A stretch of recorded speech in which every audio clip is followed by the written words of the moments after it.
Hello everyone, आज इस video में हम बात करने वाले हैं टाटा सिएरा के बेस मॉडल के बारे में। अगर आप इसके बेस मॉडल को देखना चाहोगे, चाहे आप शोरूम पे जाओगे या कहीं और भी जाओगे, तो इसका बेस मॉडल आपको नहीं दिखने वाला, क्योंकि कई शोरूम पे अभी तक इसका टॉप मॉडल नहीं पहुंचा। तो बेस मॉडल की तो बात ही दूसरी है। लेकिन टाटा ने एक बहुत ही अच्छी चीज़ कर दी है कि आप इसके ऑफिशियल वेबसाइट पे जाके इसका AI मॉडल यानी 360 डिग्री व्यू किसी भी वेरिएंट का देख सकते हो। और आज हम बात करने वाले हैं इसके बेस मॉडल यानी इसके स्मार्ट प्लस वेरिएंट के बारे में। बेस मॉडल के अंदर पेट्रोल और डीजल दोनों ही वेरिएंट देखने को मिलेगा। पेट्रोल की जो प्राइस है वो 11,50,000 से स्टार्ट हो जाती है एक्स शोरूम। अगर दिल्ली की ऑन रोड प्राइस के बारे में बात करूँ तो 13,60 के आसपास इसकी ऑन रोड प्राइस चली जाएगी। डीजल वेरिएंट की एक्स शोरूम प्राइस 12,99 से स्टार्ट हो जाती है, लगभग 13 लाख। और इसकी ऑन रोड प्राइस देखोगे दिल्ली की तो ये भी आपको 15 लाख के आसपास देखने को मिल जाएगी। तो बेस मॉडल की प्राइस तो काफ़ी अच्छी रखी गई है कंपटीशन के हिसाब से। लेकिन बेस मॉडल में आपको मिलता क्या कुछ है, तो चलिए आज मैं आपको सारी चीज़ें बताता हूँ कि बेस मॉडल में क्या मिलेगा। और ये गाड़ी देखने के बाद तो एक चीज़ समझ में आ गई है कि टाटा ने इस पे R&D बड़ी तगड़ी की है। अब मैं ऐसा क्यों बोल रहा हूँ, आगे आपको वीडियो में समझ में आ जाएगा, पॉइंट टू पॉइंट में बताता चलूँगा।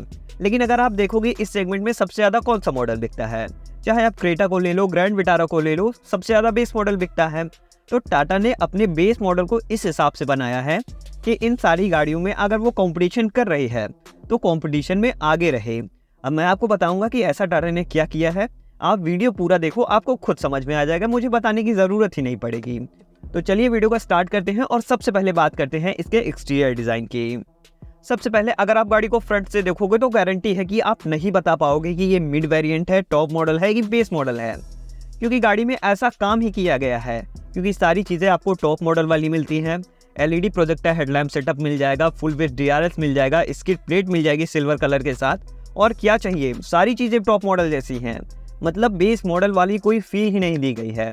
हाँ, ग्लास वगैरह पे अगर आप देखोगे तो सेंसर वगैरह देखने को मिल जाएंगे, लेकिन मिड वेरिएंट और बेस मॉडल में आप नहीं बता सकते कि कौन सा बेस मॉडल है, कौन सा मिड वेरिएंट है। फ्रंट से मैं बात कर रहा हूँ।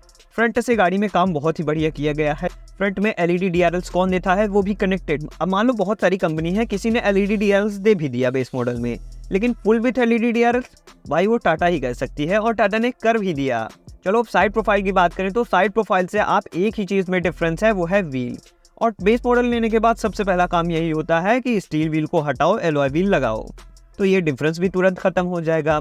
अब साइड प्रोफाइल के फीचर सुनो। फ्लैशिंग डोर हैंडल्स तो मिल ही रहे हैं रिक्वेस्ट सेंसर के साथ। इसके अलावा आपको वेलकम लैंप वाला फीचर भी मिल जाएगा, जो आपको टॉप मॉडल में मिलता है।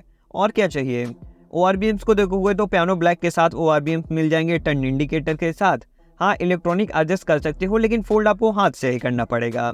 चलो ये तो अंदर वाली बात हो गई, जो अंदर बैठेगा उसे वही पता चलेगा। लेकिन बाहर से रोड पे कोई जान नहीं पाएगा कि ये बेस मॉडल है या टॉप मॉडल। बाकी इसके अलावा नीचे क्लैडिंग को देखोगे तो वो भी पियानो ब्लैक फिनिश के साथ पूरी दी गई है, आगे से लेकर पीछे तक। अब टाटा इसको रफ ब्लैक में भी दे सकती थी, लेकिन उसने कहा नहीं, अगर बेस मॉडल गाड़ी है तो उसमें बेस मॉडल वाली फील नहीं आनी चाहिए। थोड़ा अगर पीछे आएंगे तो गाड़ी को देखोगे तो आपको वही टॉप मॉडल वाला डुअल टोन कलर ऑप्शन देखने को मिलेगा। अब कलर ऑप्शन की बात आ गई है तो आपको 3 कलर ऑप्शन मिलने वाले हैं, यही 3 कलर हैं, आप देख लीजिए। इसके अलावा ऊपर रूफ वगैरह पे देखोगे तो आपको सनरूफ वगैरह देखने को नहीं मिलेगा, भाई बेस मॉडल है। अब बेस मॉडल में अगर सनरूफ मिलने लगेगा तो टॉप मॉडल कौन लेगा। आधे से ज़्यादा लोग तो सनरूफ के लिए टॉप मॉडल लेते हैं। इसके अलावा सनरूफ की जगह आपको लाइन सा देखने को मिलेगा, डुअल टोन के साथ रूफ देखने को मिलेगी। बाकी इसके अलावा शार्प इन एंटीना आपको देखने को नहीं मिलेगा, नॉर्मल सा एंटीना देखने को मिलेगा।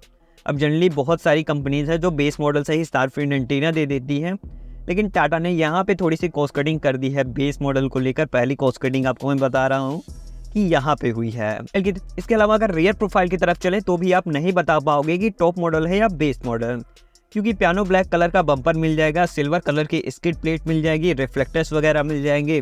हाँ, ग्लास पे डिफॉगर वगैरह नहीं मिलता। बाकी बेस मॉडल में भी आपको वाइपर तो देखने को नहीं मिलेगा, लेकिन टॉप मॉडल में भी वाइपर को हिडन में रखा गया है, तो वो भी चलती गाड़ी में नहीं दिखता। यानी जब तक वाइपर नहीं ऑन होता वाइपर हिडन रहता है स्पॉइलर के अंदर, तो वो वाला एडवांटेज थोड़ा सा मिलेगा। तो लोग खड़ी गाड़ी में नहीं बता पाएंगे कि बेस मॉडल है या टॉप मॉडल। बाकी ऊपर आपको स्पॉइलर मिल जाएगा, हाई माउंट स्टॉप लैंप मिल जाएगा। इसके अलावा बेस मॉडल में सबसे अच्छी चीज़ ये हुई है कि इलेक्ट्रिक पावर टेल गेट आपको देखने को मिलेगा। कई सारी गाड़ियों में टॉप मॉडल में भी ये फीचर देखने को नहीं मिलता, लेकिन इसमें आपको बेस मॉडल से ही इलेक्ट्रिक पावर टेल गेट मिलने वाला है। यानी एक बटन दबाओ और टेल गेट अपने आप ऊपर हो जाएगा। तो यही सारी चीज़ें देखने को मिलेगी आपको रियर प्रोफाइल के अंदर। तो कुछ ये सारी चीज़ें मिलती हैं इसके एक्सटीरियर डिज़ाइन में। अब हम चलते हैं इसके इंटीरियर में कि आपको इसके इंटीरियर में क्या कुछ मिलने वाला है, क्योंकि एक्सटीरियर से तो गाड़ी में काफ़ी अच्छा काम हुआ है, काफ़ी अच्छे फीचर्स दिए गए हैं, लेकिन इंटीरियर में क्या देखने को मिलेगा कि गाड़ी में आप अंदर ही तो बैठोगे। तो चलिए अब मैं आपको इंटीरियर दिखाता हूँ। तो देखिए कुछ ऐसा दिखता है इसका overall interior design. Colour theme काफ़ी बढ़िया रखी गई है, यानी आपको कहीं से भी ऐसा फील नहीं होगा कि ये बेस मॉडल है या टॉप मॉडल। सारी चीज़ें आपको वैसी रखी गई हैं। हाँ, सॉफ्ट टच आपको ज़्यादातर देखने को नहीं मिलेगा, लेकिन हाँ जगह जगह पे आपको सॉफ्ट टच और पियानो ब्लैक फिनिश ज़रूर देखने को मिलेगी, यानी आपको वो थोड़ा सा प्रीमियम फील देने के लिए। एक बार आप इसके इंटीरियर का 360 डिग्री व्यू देख लीजिए, इसके बाद मैं आपको फीचर्स के बारे में बताता हूँ। देखो फीचर्स की बात करें तो इसके ड्राइवर साइड डोर से स्टार्ट करूंगा। चारों के चारों पावर विंडो आपको देखने को मिल जाएंगे। इलेक्ट्रिकली एडजस्टेबल ORV मिल जाएगा, फोल्ड आपको हाथ से ही करना पड़ेगा, ये मैंने आपको पहले भी बताया था। इसके अलावा स्टीयरिंग पे आओगे तो टाटा का वही टॉप मॉडल वाला 4 स्पोकन स्टीयरिंग व्हील देखने को मिल जाएगा। बेस मॉडल से ही आपको 4 इंच का डिजिटल इंस्ट्रूमेंटल क्लस्टर देखने को मिल जाएगा, जिसको आप स्टीयरिंग के राइट साइड से कंट्रोल कर सकते हो। इसके अलावा स्टीयरिंग में आपको टेलीस्कोपिक दोनों ही फीचर देखने को मिल जाएगा। तो बेस मॉडल से ये सारी चीज़ें देना काफ़ी बढ़िया चीज़ें हैं। मैंने आपको पहले भी बताया था कि टाटा ने काफ़ी अच्छी R&D की है और काफ़ी अच्छा काम भी किया है इस गाड़ी पे, तो वो सारी चीज़ें आपको धीरे धीरे देखने को मिल रही होंगी। इसके अलावा बेस मॉडल से ही फ्रंट स्लाइडिंग आर्मरेस्ट देखने को मिल जाएगा। बेस मॉडल से ही रियर AC वेंट्स देखने को मिलेगा, लेकिन जो AC है वो मैनुअल कंट्रोल्स के साथ आती है, यानी ऑटोमेटिक नहीं है। लेकिन अगर आप AC कंट्रोल को देखोगे तो वो पूरा टॉप मॉडल जैसा टच के साथ दिया गया है। डे नाइट एडजस्टेबल IRVM देखने को मिलेगा। रियर विंडो सनसेट देखने को मिल जाएगा बेस मॉडल से ही। इसके अलावा कुछ अलग फीचर्स की बात करें तो पुश स्टार्ट स्टॉप बटन देखने को मिल जाएगा। इलेक्ट्रिक पार्किंग ब्रेक देखने को मिल जाएगी विथ ऑटो होल्ड फंक्शन के साथ बेस मॉडल से ही। तो ये कुछ चीज़ें बहुत ही बढ़िया की गई हैं, मुझे काफ़ी अच्छा लगा इस गाड़ी में देखने के बाद। ऑटोमेटिक इंजन स्टार्ट स्टॉप मिल जाएगा, सेंट्रल लॉकिंग मिल जाएगा with speed sensing door lock, electric adjustable ORV मिल जाएगा विथ टर्न इंडिकेटर के साथ, ये तो मैंने आपको बताया ही था। सेफ्टी फीचर्स बताने से पहले मैं आपको थोड़ा सा बताना चाहूँगा कि इसमें क्या नहीं मिलेगा। टाटा सिएरा की हाइप थी कि इसमें ट्रिपल स्क्रीन लेआउट आ रहा है, लेकिन बेस मॉडल में तो एक भी स्क्रीन देखने को नहीं मिलेगी।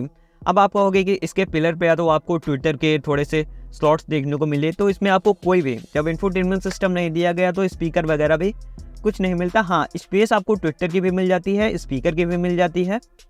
सेफ्टी के फीचर्स की बात करें तो सेफ्टी फीचर्स और सेफ्टी काफ़ी बढ़िया दी गई है। वैसे टाटा सेफ्टी के लिए काफ़ी जाना जाता है, तो इसमें भी आपको 6 एयर बैग देखने को मिलेगा। ESP मिलेगा 20 स्टैंडर्ड फीचर्स के साथ। ABS विद EBD मिल जाएगा। Traction control, hill hold assist, Isofix child seat, rear parking sensor, all disc brake और हाइट एडजस्टेबल सीट बेल्ट देखने को मिल जाएगा। तो इस सेफ्टी को लेकर काफ़ी अच्छी चीज़ की गई है। कुछ नए फीचर्स भी डाले गए हैं, जैसे आपको इसमें बेस मॉडल से ही 4 डिस्क ब्रेक देखने को मिल जाएगा। रिवर्स पार्किंग सेंसर देखने को मिलेगा, लेकिन सेंसर 2 ही है। इसके अलावा इंफोटेनमेंट सिस्टम नहीं आता, तो कैमरा वगैरह आपको कोई भी देखने को नहीं मिलेगा, रिवर्स पार्किंग वगैरह। इसके अलावा इंजन की बात करें तो इंजन तो सारे मॉडल्स में सेम ही मिलेगा। 1.5 लीटर पेट्रोल इंजन देखने को मिलेगा, 1.5 लीटर डीजल इंजन देखने को मिलेगा। अब ये बेस मॉडल है तो इसमें कोई भी आपको ऑटोमेटिक ट्रांसमिशन वगैरह देखने को नहीं मिलेगा। 6 स्पीड मैनुअल ट्रांसमिशन ही इस वेरिएंट में अवेलेबल होगा। तो बस भाई, टाटा सिएरा के बेस मॉडल में यही कुछ मिलने वाला है। फीचर्स काफ़ी बढ़िया हैं, गाड़ी में काम भी काफ़ी बढ़िया किया गया है। बाकी इन फीचर्स और प्राइस के हिसाब से गाड़ी काफ़ी वैल्यू फॉर मनी समझ में आ रही है। अगर आप फीचर्स को देखना चाहते हो तो मैंने आपको फीचर्स को बता दिया कि इसके अंदर क्या क्या फीचर्स मिलने वाला है। तो ये सारी चीज़ें आपको देखने को मिलने वाली है बेस मॉडल के अंदर टाटा सिएरा के। तो इस वीडियो में इतना ही था, इस वीडियो को एंड करते हैं। अगर वीडियो अच्छा लगा हो तो लाइक कर दीजिएगा, चैनल पर नए हो तो सब्सक्राइब कर दीजिएगा।